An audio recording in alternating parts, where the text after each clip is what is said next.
When I was on the bus going from Inverness Airport to the city this September for the Spine of Albion moot, it went through a place called Tornagrain. I noticed what appeared to be a group of standing stones there, and when I returned home I investigated them.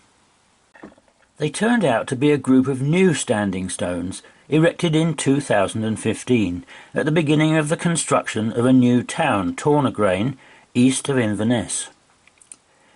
At a special ceremony, Stuart, the Earl of Moray, said the first of 5,000 planned homes will be ready the following year. He said, "Standing stones have been part of the landscape for many centuries in Scotland, particularly in the north." Of course, having been interested in the subconscious sighting of lay points for many years, I was keen to find if there was a lay going through the site. It is in fact the centre of several, and it is the final proof of the reality of subconscious sighting. One lay from the Tornagrain Stones runs in very close proximity to a ring cairn near Balloch. If the lay is a wide one, it would touch it. This has been noticed elsewhere with wide lays. It then goes through 3 churches in Inverness, all of which seem to be subconsciously sighted.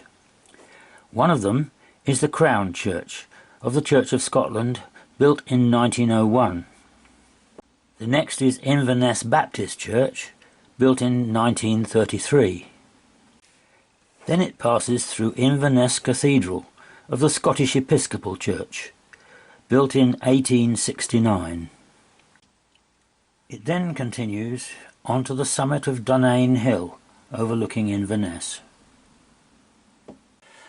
Another lay through the stones first passes through a bridge over a burn in Culloden Forest, with a short piece of coincident track leading to it.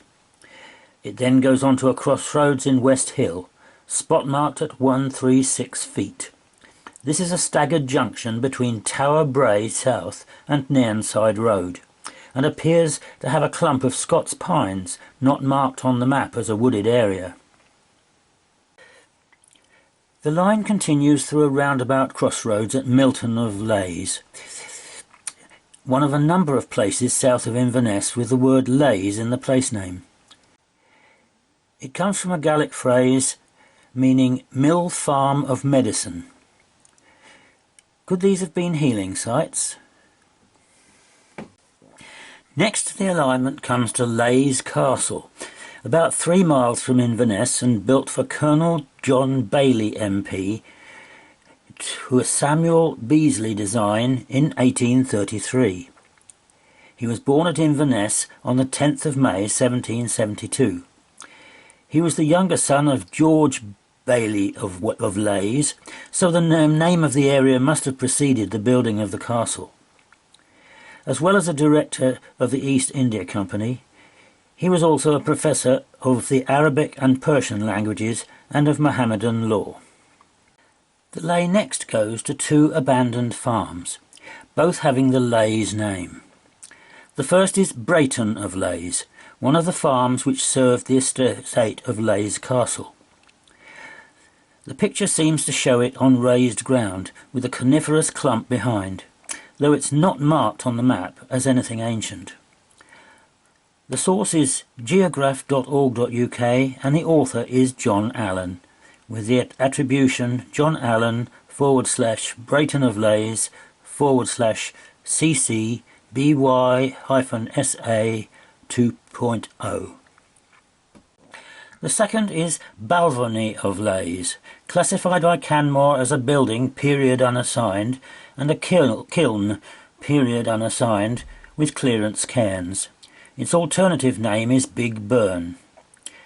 But the list of findings also includes a hut circle, which suggests the possibility of something older. The picture was taken by Valenta and licensed for reuse under CC-BY-SA/2.0. The caption says, "The burn makes a sharp bend here in front of a ruined croft house."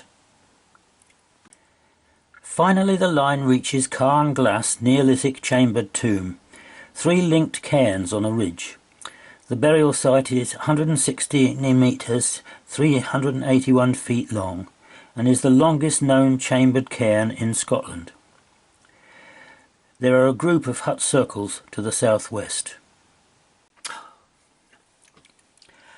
Another lay from the stones goes through a crossroads to the south, and then through 2 ring cairns and the foundation of a chapel at Milton of Claver. This features in the book The Spine of Albion by Gary Biltcliffe and Carolyn Hoare. Its north-east-southwest orientation, similar to a church at Loch Inch, indicates a place of worship of the early Chaldees. A standing stone still survives next to the foundation of the chapel, perhaps part of a stone circle that once surrounded the former cairn. While researching the chapel in Inverness Library, Gary discovered its former dedication was to St. Bridget, the Christian aspect of Bride, the goddess of the Celts. The line then goes through a bridge over a burn at Cottertown, then along about 2 miles of closely mean-following road pointing towards Craggy, and a cairn there. Another from the stones goes through the northernmost cairn of the Claver cairns, mentioned in the Spine of Albion as a node of the 2 currents, Belinus and Ellen. It then goes to a bridge over the Alt Rudimore burn at Castletown, the peak of Mail Moor, 369 feet, and then a stretch of coincident track, and another cairn at Craggy.